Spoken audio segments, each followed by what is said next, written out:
Good afternoon, Tattered Cover readers. Welcome to a virtual event on a very special Saturday. We have a great conversation happening today. My name is Adam. I am the Director of Events at Tattered Cover. And for those of you who do not know, Tattered Cover has been around for 50 years in Denver. It is one of the oldest and largest independent bookstores, and it's thanks to readers like you for supporting us and for writers like our guests today for continuing to put out amazing books. If you are interested in more virtual events, please check out tatteredcover.com/event. We do have some in person if you're in the Denver area, but most are still virtual. Again, that's tatteredcover.com/event. We have rock legend Ricky Lee Jones coming to our main store on Colfax Ave on Monday. And then later next Friday, we have Anderson Cooper from CNN doing a virtual event. So we have a plethora of events coming up. Before I go any further, I do want to say if you need or want closed captioning, there is a black bar at the bottom of your YouTube screen. There's a button that says CC. If you click that, that'll get you closed captioning for anyone who wants or needs it. However, today we are here to celebrate a book that is amazing. It's a terrific mystery. We have William Kent Krueger in conversation with Sandra Dallas about William Kent Krueger's latest book, Lightning Strike. William Kent Krueger is the New York Times bestselling author of This Tender Land, Ordinary Grace, which was the winner of the Edgar Award for Best Novel, as well as 18 acclaimed books in the Cork O'Connor mystery series, including Desolation Mountain and Sulphur Springs. He lives in the Twin Cities with his family. You can find him at williamkentkrueger.com.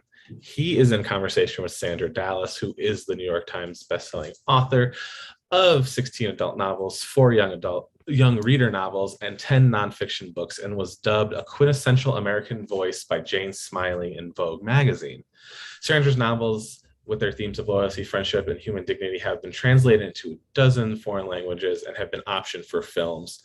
Please give a round of virtual applause for William Kent Krueger and Sandra Dallas. Kent and Sandra, please welcome to Tattered Cover virtually. And I will turn it over to you two. Have a great conversation. Thanks so much for the intro there, Adam. And thanks all of you for that virtual applause of welcome for us both. I am William Kent Krueger. I go by Kent, and I am in conversation today with my good friend and colleague, Sandra Dallas. I'm going to introduce you a little more in a moment, Sandra, because there's some special stuff going on with you that I want everybody who's watching to know about. But first, I want to just say thank you to Tattered Cover for being willing to host this event virtually. I had intended to be there in person, but the rise of the Delta variant and all of the risk involved in that has caused me to cancel all of my in-person events this fall for Lightning Strike. But, Sandra, I got to tell you, I lived in Denver for many, many, many years, and the Tattered Cover was my bookstore.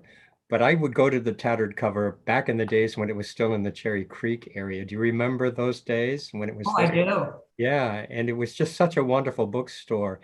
And now, of course, it is, what, are there 3 different stores now, I think? Lodo. And some at the airport, too. Oh, okay, good.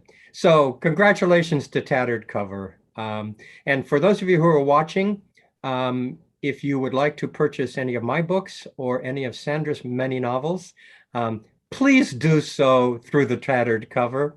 All right. Hey, Sandra, I will let you speak in just a minute, but I just want to tell viewers about something that's special that's going on. Adam mentioned all of the novels, your 16 novels, your 4 novels for young readers, your 10 nonfiction books. He didn't mention any of the awards that you've received. You have 6 Willa Awards, 3 Wrangler Awards, 4 Spur Awards. And these are all given as a result of literature that you've written about the West. But this evening, Sandra is going to receive a very special award. And Sandra, would you like to tell them what that is? Thank you, Ken. It is just such a pleasure to be with you and to be on the Tattered Covers website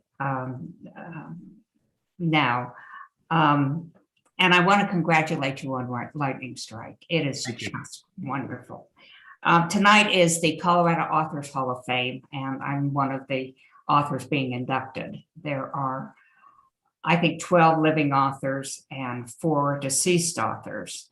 And I am really pleased that I'm among the living authors. Well, congratulations and so well deserved. Oh, thank you. Well, Sandra and I were in conversation. We were trying to figure out when it was a while back through the auspices of Tattered Cover, and we had such a delightful time that when I pivoted to virtual events, I asked if Sandra would be willing to be in conversation with me again today, and she so graciously agreed. So let's talk, Sandra. Well, tell me why you decided to do Lightning Strike the way you did. It is, to me, it is part of a series, but it is also a standalone novel. And it has that beautiful lyrical style that you used in Ordinary Grace and This Tender Land. It's both a literary work and a mystery. How did that come about? Well, it's hard for me to write a mystery that I don't think of as a literary work. I think No, but there's I no, mean, if you've never read any of your mysteries, this book stands alone. yeah, and I'm very pleased that it does. And that wasn't, part of the motivation for writing it. But when anyone asks me who's not familiar with my Cork O'Connor series, where should I start? These days, my answer is with Lightning Strike. There are 17 books in my Cork O'Connor series, and sometimes a series that deep can be daunting for readers to approach. So I point them toward Lightning Strike because they don't need any knowledge at all of the Cork O'Connor series in order to enjoy this story. It is a prequel. For those of you who know my Cork O'Connor series, this takes place in the summer that Cork O'Connor is 12 years old. And I'm giving nothing away to say that it is set in a year before his father, who was sheriff of Tamarack County at that point, is killed in the line of duty. You learn that in the opening chapter. And if you are familiar with my work at all, I make mention of that many, many times. What this story has allowed me to do is go back. Well, let me tell you, first of all, why I wrote it. I wrote it because, well, because our agent, Sandra and I share the same agent, a wonderful woman named Danielle Egan Miller. And for years, Danielle has been encouraging me, pretty much insisting, almost pushing me to write a prequel. Because very often across the course of the series, I have made mention of events and individuals in Cork O'Connor's past that have been important in shaping him into the man he is. And Danielle has for years been telling me this is such rich territory. You need to mine this. And honestly, I had no other idea for a Cork O'Connor novel. So I thought, well, what the hell? Let's give a prequel a try. And I'm really happy that I did, because what it allowed me to do is go back and explore more deeply those relationships that were important in shaping Cork, particularly the relationship that Cork had with his father. But not just that relationship, also the relationship Cork had with his mother, the relationship his parents had with each other, the relationship that Cork had with other people who are now central to the series, but they're much younger. So for those of you who know my series, you may remember that Henry Malou, my Ojibwe healer, as I'm writing them these days, is 106 years old. In Lightning Strike, which takes place 40 years ago, he's a spry 60-year-old guy. And I had a great deal of fun playing with Henry Malou, who is still exceptionally wise, even in his whippersnapper 60s. So Was he based on anyone? I get that a lot. And the truth is, no. No one that I know. I know he exists because I've had a number of my native readers say, oh, that's our elder so-and-so. So individuals like Henry do exist out there in the native community. But this as a storyteller, Sandra. For me, Henry Malou is one of those blessings that just kind of dropped into my lap, and I have no idea where he came from. He's the nearest, for those of you who don't know my series, he is the nearest thing I write to a stock character, the wise medicine man. Henry is wise. He's also compassionate, and he's fearless, and he's funny, and he farts a lot, as any old person does. And I have worked very hard to make him, in addition to being this incredibly important mentor for Cork O'Connor, to make him as human as I possibly can. So I don't have a Henry in my life, but I know he's out there. So let me ask you a question, Sandra. Um, you are, I'm going to lead into it with this question. Were you born and bred in the West? Are you a Western girl from the get-go? No, I was born in Washington, D.C., but I came here when I was 6, and I've always considered myself Western. I was approached some years ago about being included in an anthology of Virginia writers, and I just laughed. I'm Western. I lived all of my life in Colorado and Utah. Are you part Indian? Wait a minute. I'm going to follow up with that, but the answer is no. I have no native blood in me whatsoever. And so in just a minute, let's talk about that, because that's an important issue. But I want to follow up my question with this observation. You write so evocatively about the West. The readers whose work I admire most are those who give me a profound sense of place. And in every book that I've ever read by you, you have offered that to me in spades. And I was wondering if it was because you essentially are a native of the place, or if you have some other explanation for it. And the reason I'm asking this is, I write evocatively about Minnesota, but I'm not a native. So let's talk about that. To me, place is a character in a book. And the thing that I like most to do when I'm writing is go to the scene and just soak up the atmosphere. You actually go there. You are wherever you're going to set your story. Yes. When I wrote The Diary of Maddie Spencer, one of my first books, I went out to eastern Colorado and realized there aren't any trees there. So she had, I think, one tree on her property. And you look out and the barrenness, and you can feel the way the characters do about their land, whether they love it or hate it. It's part of them.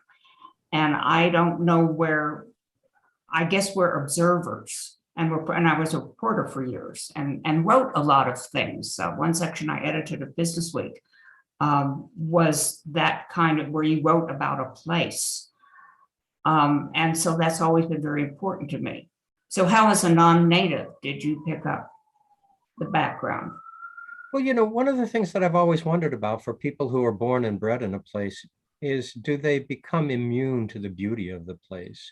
Is it so much a part of everything that they are that they don't think about it? They don't really stand back and appreciate it. One of the reasons I think I write, well, if I do say so myself, quite well about Minnesota, is that I think I bring a fresh eye to it. I didn't move here until I was 30 years old, so my wife could go to the University of Minnesota Law School.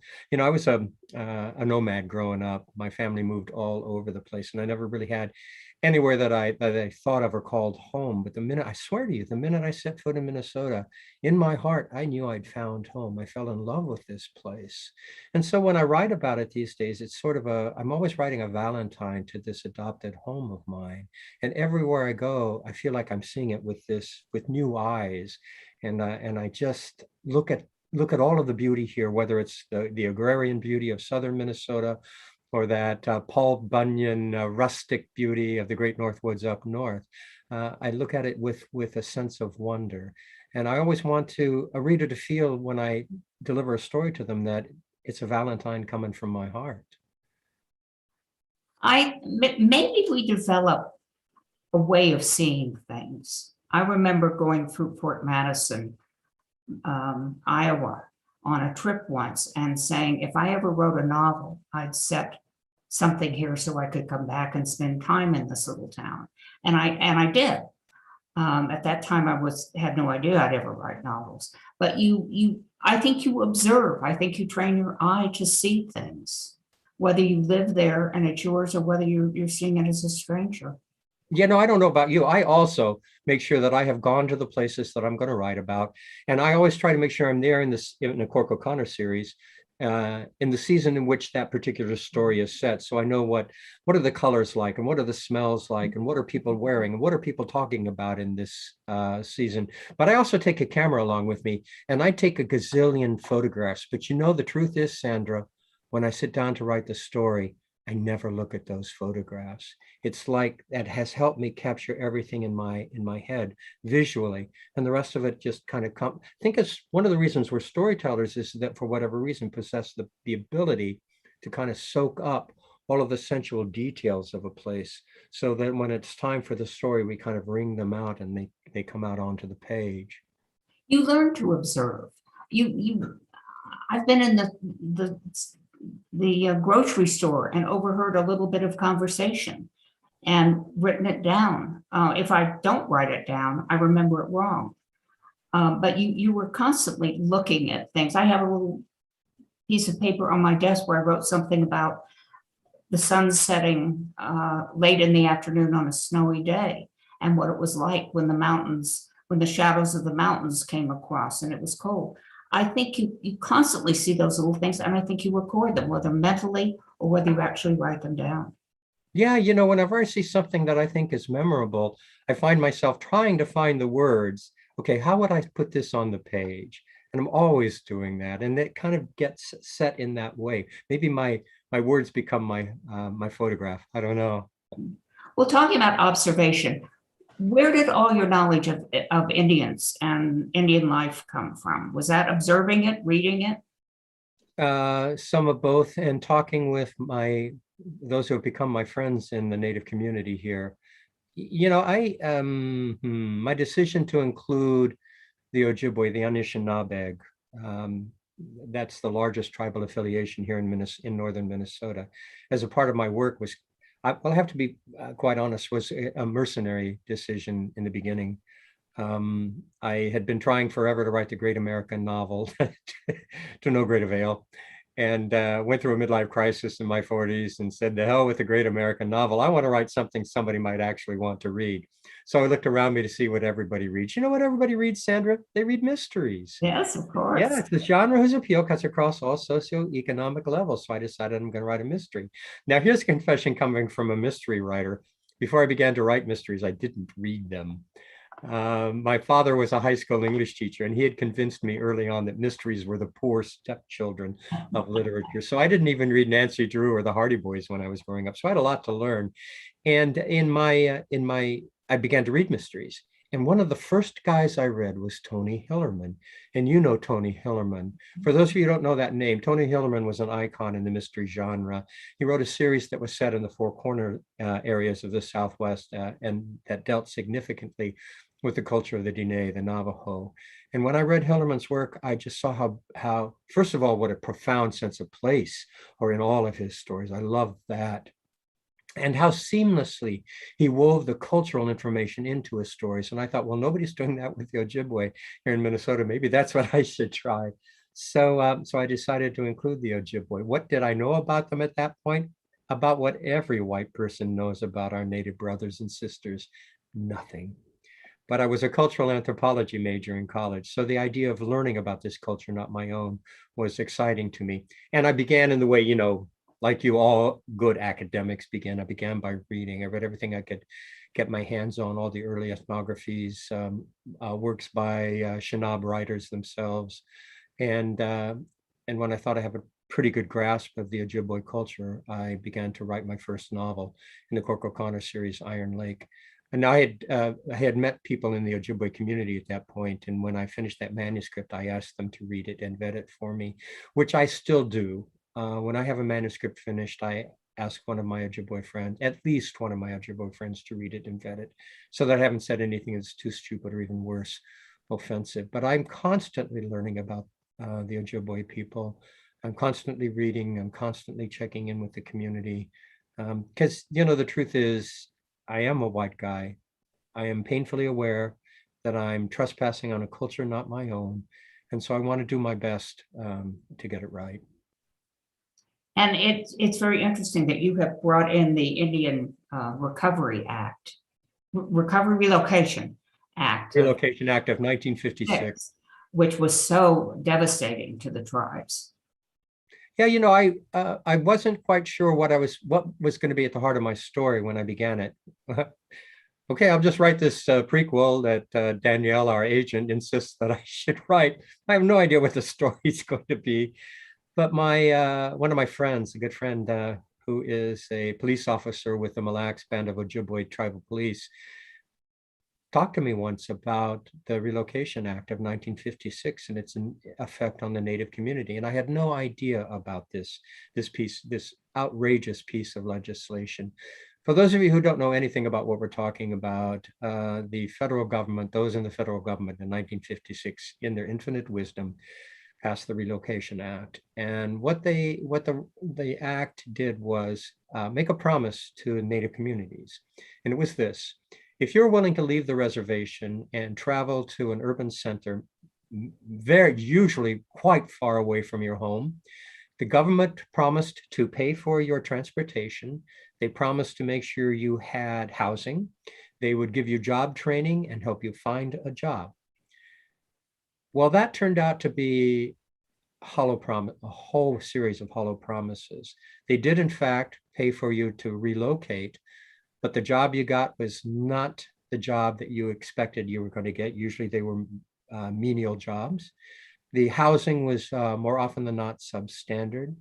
And part of the problem is that if you were a Native family and you relocated hundreds, maybe hundreds of miles away from your home, you didn't have the wherewithal to get back.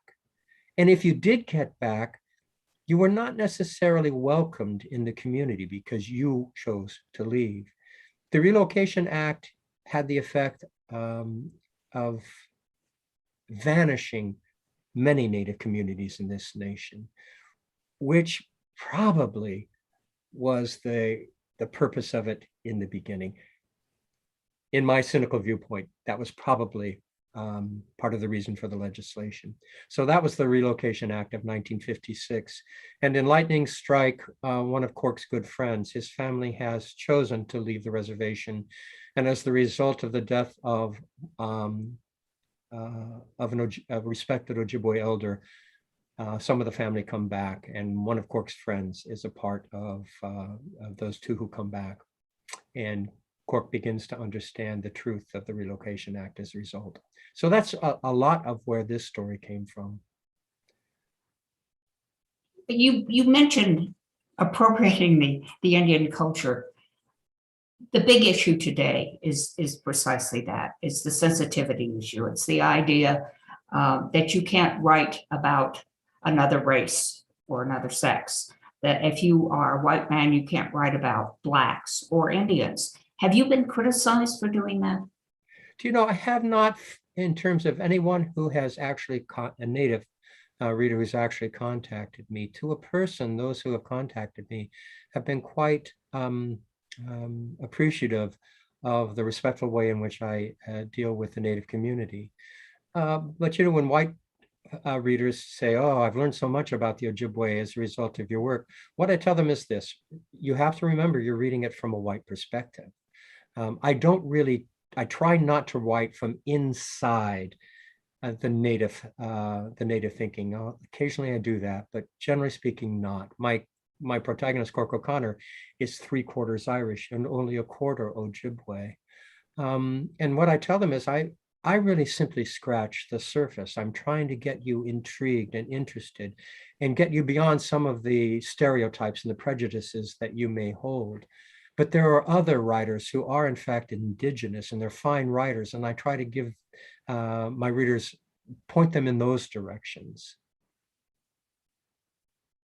I wrote a book about the Mormon Handcart expedition in the 1860s, and was criticized by Mormons for not being a Mormon, for writing about their religion when I wasn't a member. Although I got a lot more email from people who said, "Oh, now I understand," and thank me for writing about it.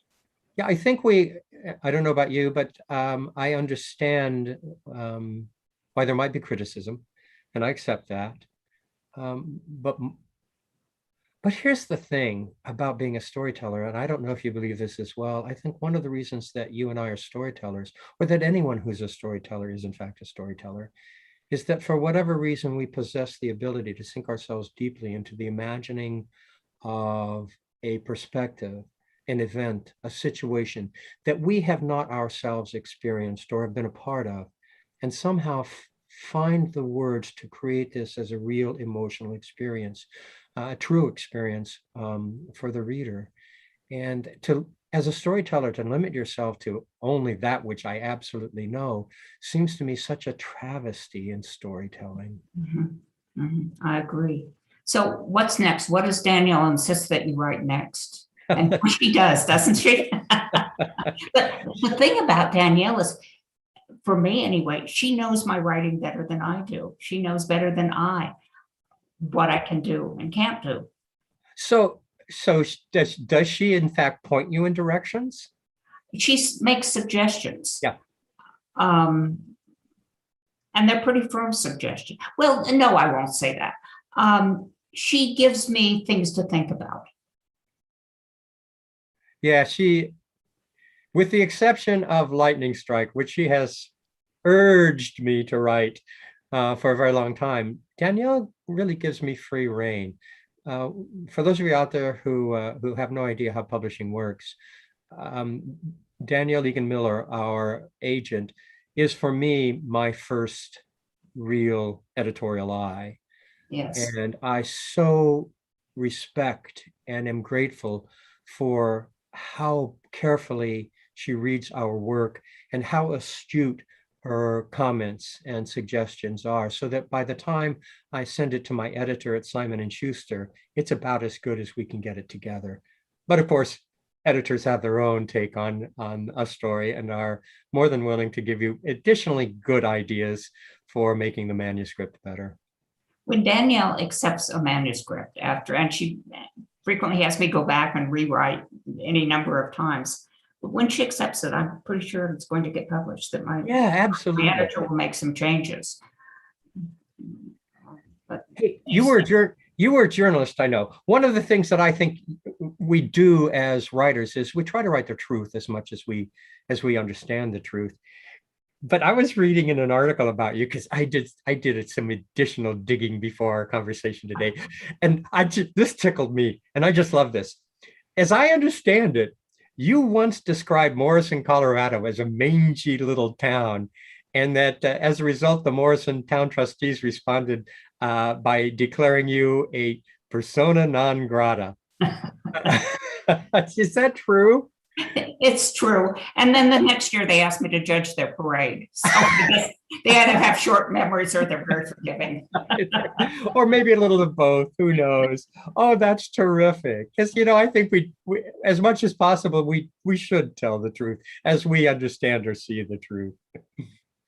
We don't always understand the reaction that we get to our writing. Hey, now I have a question for you. Well, let me finish, because I never really answered your question.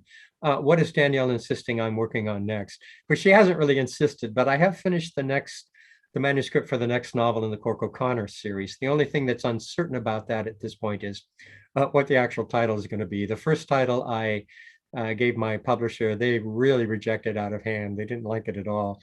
The second title they are considering right now, but it's not set in place yet. But I quite like this story, so we'll see how the title works out. And then I'm going to return my attention to writing the next standalone, which will be a companion to both Ordinary Grace and This Tender Land. And I'm really chomping at the bit. Well, I look forward to reading that. I'm having already. I'm about 100 pages into it, already having a really good time. So what are you working on now? Well, I have a book coming out called Little Souls. It's about the 1918 flu epidemic in Denver. Wow. I wrote it several years ago, and the reaction was kind of, well, who cares about that? And COVID came along, and Danielle pulled it out and said, this might be something that works now. The timing is good on it. So that comes out. And then I have a couple of things in the works. I have another children's book that I'm writing now, and a couple of other things I'm thinking about. How long will you carry on with Cork O'Connor? When you start writing a prequel, it looks like the jump the shark situation, that you're almost at the end. Doesn't sound like it. No, I have at this point, I have no end in sight for Cork O'Connor. I have 2 more Cork O'Connor novels under contract. So as soon as I have finished the standalone, I'll return my attention to writing another Cork story. I have no idea what that's going to be. I have an inkling, actually, about what's going to be involved in that story, but I'm not going to think about it significantly until I've finished the standalone. We have two Colorado writers, very popular, Margaret Cole and Diane Mott Davidson, and both have ended their series. They both felt it was time. Is that going to happen with Cork? Well, when it's time, it will definitely happen. I have pledged to myself that if I'm really tired of Cork, if it's beginning to feel like work as opposed to just the pleasure of creating the story, I'll stop, because I never want to have a book out there with my name on it that I haven't been able to invest my heart in fully. But I have to tell you this, I don't know Diane Mott Davidson, but I know Margaret well, a good friend, and I have always loved her work. And there was a little bit of sadness in me when she chose to step away from her series, because they're such fine novels. I hope that she hasn't stepped away from writing entirely, but maybe just from the stories in that series. I hope so too. She said that when she was writing the last one, it just occurred to her, it's time. The story is over. Okay, and that's good, because I wouldn't want her to have a book out there that she wasn't able to invest her time in. So I hope she'll not stop. We touched on research just a little bit, but I have a kind of a question for you. As you're doing research for a story, does that research end up sparking other story ideas that eventually you just decide that you're going to follow? I don't know that it ever has, but I tend to, my backgrounds, I write about the West. My backgrounds are not dissimilar. So it's possible one thing leads to another. I've never uncovered something when I'm researching that has actually worked itself into another novel, but I suppose it could happen. Well, let me ask you a question. One of my favorite books a couple of years ago was Someplace of Our Own. To go home. Is that the title? Home. Yeah, which is set in the Great Depression, as my novel in that year, This Tender Land, was set. And it's such a great story. I love the children, and I love the evocation of the time and the place. What motivated you to turn your attention to the Great Depression at that point? Or were we in sync in our thinking there, Sandra, or were we just a mind meld? My parents lived through the Great Depression in Kansas. As did mine. Talked about it a lot. One day a neighbor came over and asked my dad that if he wanted to work a day's work in the field. He said he'd pay him $1. Dad worked so hard that he finished by noon and he earned 50 cents. And that was the only money he earned all summer. Oh my gosh. That was the summer my parents were married, and Mother talked about it a lot, about not just the hardship, but the joy of being there. She neighbor had made a quilt, and Mother loved that quilt, and the neighbor said, well, I'll sell it to you for $10.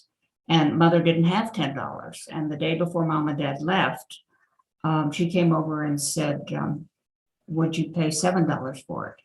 And Mother did. I have the quilt now. And she said, I felt so bad paying her just that amount of money, but I just didn't have any more than that. And there were stories like that. And then to go back to your previous question, I think out of Someplace to Call Home, I'm working on something now that's also set in the during the Great Depression and during the Dust Bowl in Colorado. So I suppose that one book did lead to another. It's a period that interests me because I'm a child of the Depression. I was born at the end of the Depression, but I had that mentality that you pay off your bills, you pay off your mortgage, you eat leftovers, you save your money. That was part of my upbringing. Yeah, mine too. And I grew up on story. My father was out of Oklahoma, and I grew up on his story. He was there in the Dust Bowl years, stories of him watching it rain mud from the sky, and and going out to scrounge greens, wild greens to supplement what was on the dinner table. My mother was born in North Dakota to a family who really couldn't afford to feed all of the mouths of the children. And she was essentially farmed out to a relative in Wyoming who eventually adopted her. So yeah, I grew up on their stories of the difficulties of the Great Depression. I think we're about ready to take some questions from anybody who's watching. Is that correct, Adam? Definitely, we have a few questions. This one I always love. There's a frequent guest who always wants to know. You both have long storied careers.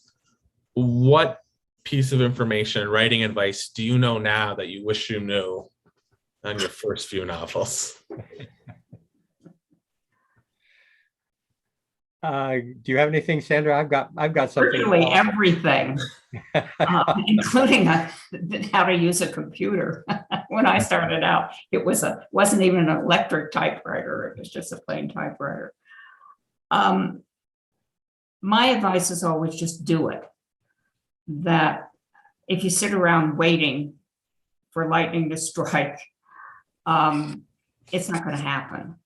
That you just do it every single day, and you think of it as a job, not as something that God inspires, and you're not channeling God in writing something.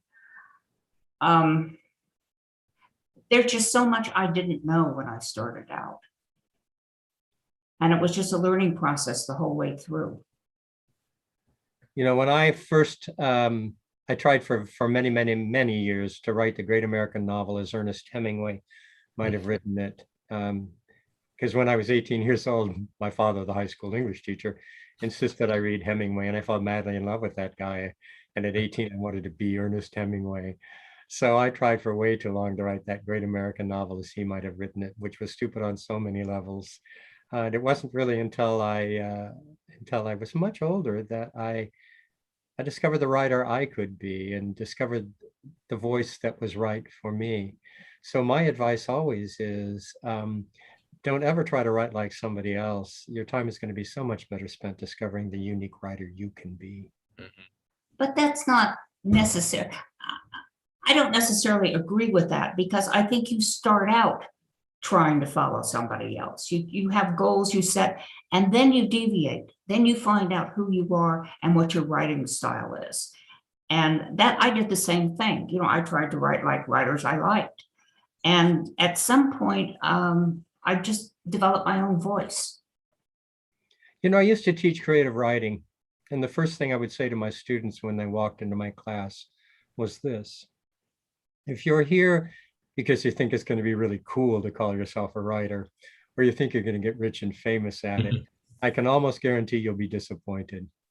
But if you're here because writing is what you love to do, because it's what your heart tells you you have to do, then I can pretty much guarantee a different experience. And I think in the end, it won't matter whether you become rich and famous, because what you will have done is spent your life following your passions. But I always told my students this as well: if you're true to that journey, in the end, you will discover the writer you were always meant to be, and you'll be writing the stories you were always meant to write. And that's when the doors will open for you.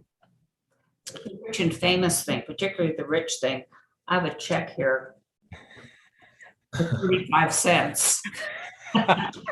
It's a royalty check.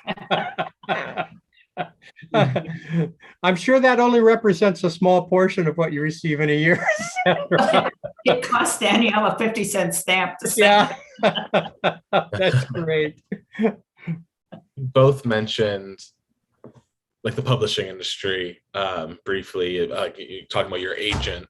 How has the industry changed since you've been writing, that you've noticed? Is it easier for you to communicate with others? Before we were talking, I think you were talking about, and I'm going to parlay this into the question, you were talking about just like writing is lonely. Like how has, I guess, like the whole experience changed for both of you as, you know, as your careers have progressed?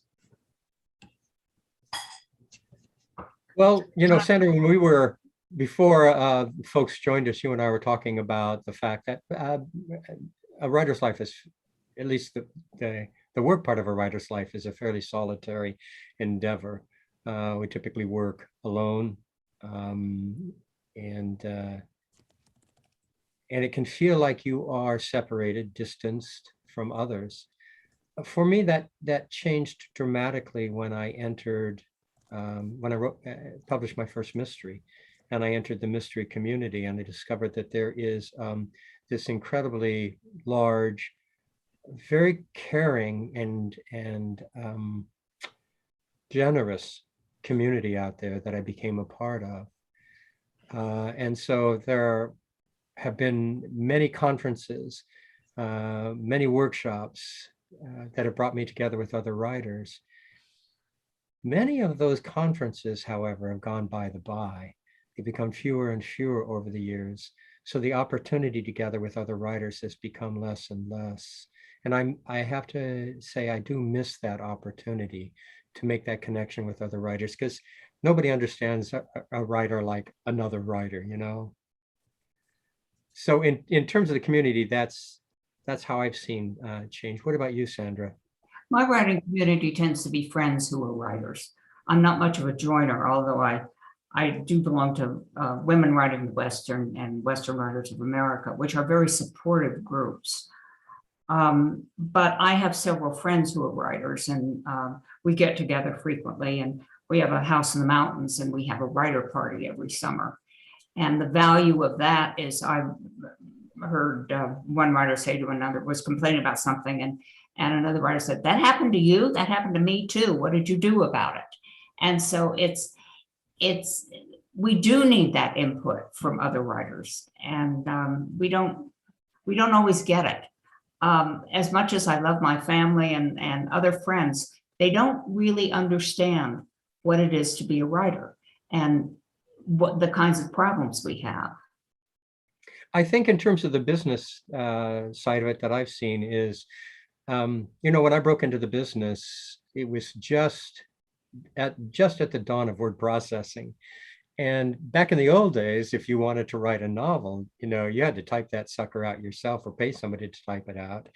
So publishers and agents weren't necessarily inundated with manuscripts by people wanting to be published, but the word processing technology has changed all of that. And so what I've seen is that agents are overwhelmed, publishers are overwhelmed, and it's no easier to break into the business than it ever was. I'm sure it was not easy for you to break in, Sandra.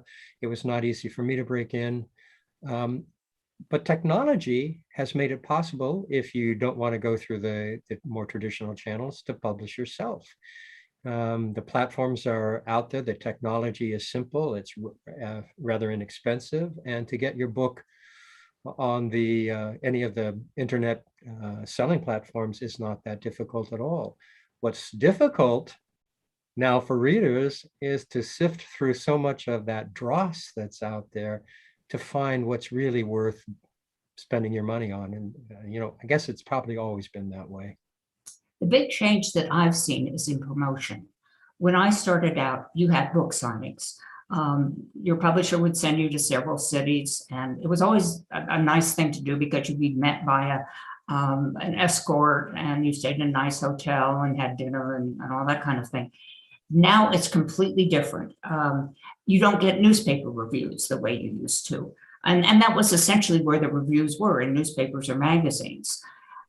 Now everything tends to be online. So much of the promotion is done online with blogs and I don't know what all. And a lot of us are not very savvy about that kind of thing. We want to be writers. We don't want to be promoters. And that's probably the biggest complaint about writing is having to market. Yeah. Oh boy, I'm right there with you on that one, Sandra. Although I do, yeah. Never mind. Go ahead. No. I was saying I love an audience.